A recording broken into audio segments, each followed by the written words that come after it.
Hey, this is Justine. And Sammy from Employed to Serve. And you're watching Loud TV. Yes, you are.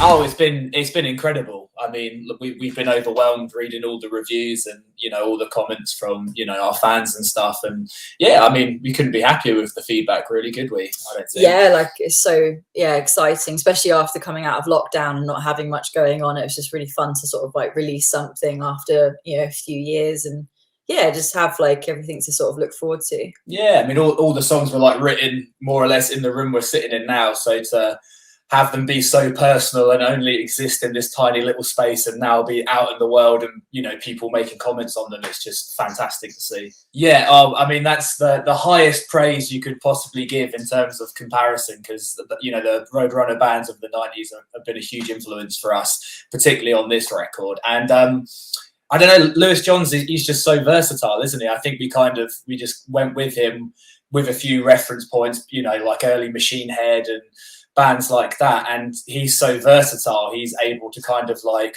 emulate it whilst also adding his own personal touch to it. And I think personally this is the happiest we've been production wise, for sure.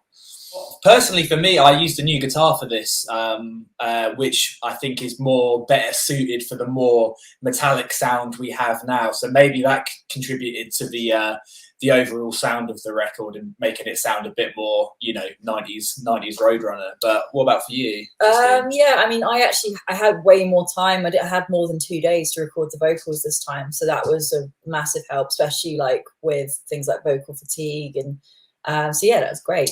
Yeah, we went back a couple, like every now and again after like the majority of it was recorded, we just really took our time with the vocals, and that was very, very chill, wasn't it? Yeah, I think it's definitely like the most fun I've had recording, for sure. Yeah, like it was just so much better, because usually it takes a while to sort of get the vocals to the tracks, and like things move really quickly from when everything's written. So I always kind of have like the least amount of time to learn all the songs. So it was just really nice this time, sort of like we went to the studio like every weekend during lockdown. I just had time to sort of focus on a couple of tracks a week rather than doing an entire album in 2 to 3 days, which is always just an absolute nightmare.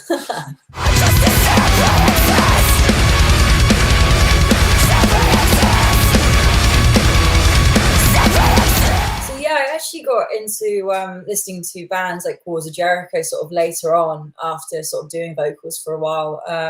I started off like kind of wanting to emulate like Jamie Jaster from Hatebreed, Randy Blythe from Lamb of God, Corey Taylor from Slipknot, and it wasn't until I sort of like did a more of sort of like got more into hardcore that I sort of discovered Walls of Jericho, and I used to listen to Arch Enemy as well, and I Wrestled a Bear Once, those kind of bands. Was it Katie Katz from Agoraphobic Nosebleed as well? Yeah, like Katie Katz was a huge one as well. Especially sort of like getting into it and just sort of trying to find other female vocalists, like Eva Spence from Relative Massey as well, someone like I really loved listening to when we started out as well.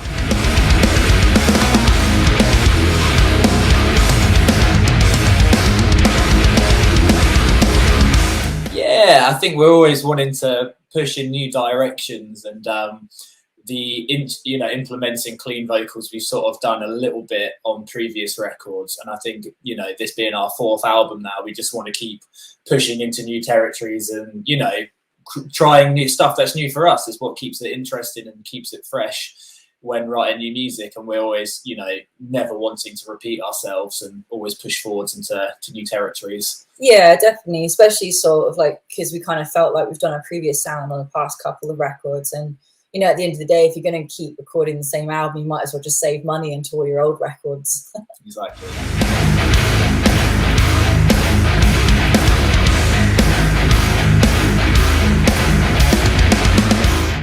For this album, it's quite positive actually, because we were sort of like in the throes of lockdown, and we just felt quite fortunate that we were able to keep our jobs. Like we had a house like that we were living in, and I feel like it kind of highlighted how sort of privileged we were.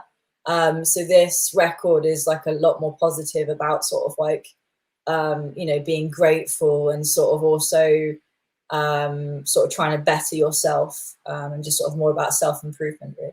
Yeah, well, like with the previous ones, we've kind of, you know, they had a much more kind of, more of a sort of a downer kind of vibe, and were definitely a bit more bleak. And with the last album, we kind of started pushing more in this like positive direction with the title Eternal Forward Motion, and Conquering is very much more an extension of that. It's kind of realizing all the kind of bad shit in life, but also being like, I've got the strength to rise above any sort of hardships that may come your way. So I think we're more of a sociological band rather than political. Like we sort of like cover topics like mental health and just sort of like, you know, just overcoming the sort of like day-to-day hurdles that people do. But yeah, that's like pretty much the extent of it, really. Yeah, I think we try and cover, you know, emotions that everyone feels throughout life in different ways, and some people have it more extreme than others, but we try and, hopefully anyway, the aim is to write songs that leaves it open to the listener, you know what I mean? They can sort of interpret in the, you know, a way that helps them through a particular hard point in their life, you know, and hopefully it leaves the door open to people from all walks of life to get into our music.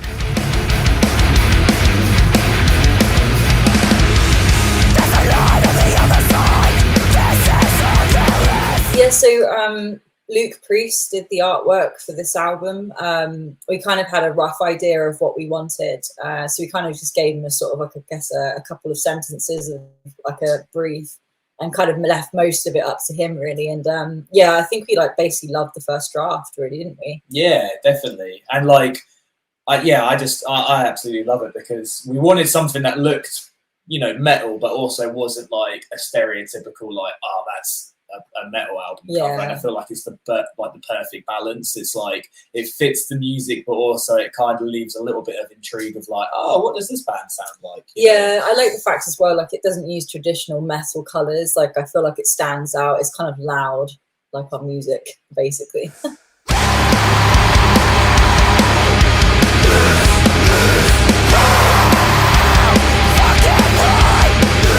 So yeah, basically we are using them as a sort of warm up for the Gojira tour, basically, just to sort of blow out the cobwebs and, you know, get used to playing our new songs live. Because we've only managed to play one show in 18 months, I think, maybe 2 years now, like by the time we get it. But yeah, no, we're really excited. It's going to be quite cool because we haven't played a lot of the places in the UK for 6 years. So it's going to be very exciting. And then, yeah, next year's looking sort of jam-packed already with the tour with Gojira, and then we're going to announce some more headline dates after that, and then before you know it will be festival season. So yeah, very excited. You just don't realize how much of your time you spend at shows and playing shows, and like when like the pandemic hit, I had like too much free time. Like it was horrible. Like I was like really missing, it's basically like the social aspect of it as well, like those people you haven't seen in ages. And yeah, it's just really nice to be back. You really do realise how many people you see primarily just from going to shows. So like when I think Download was like the first festival like show we went to post-pandemic.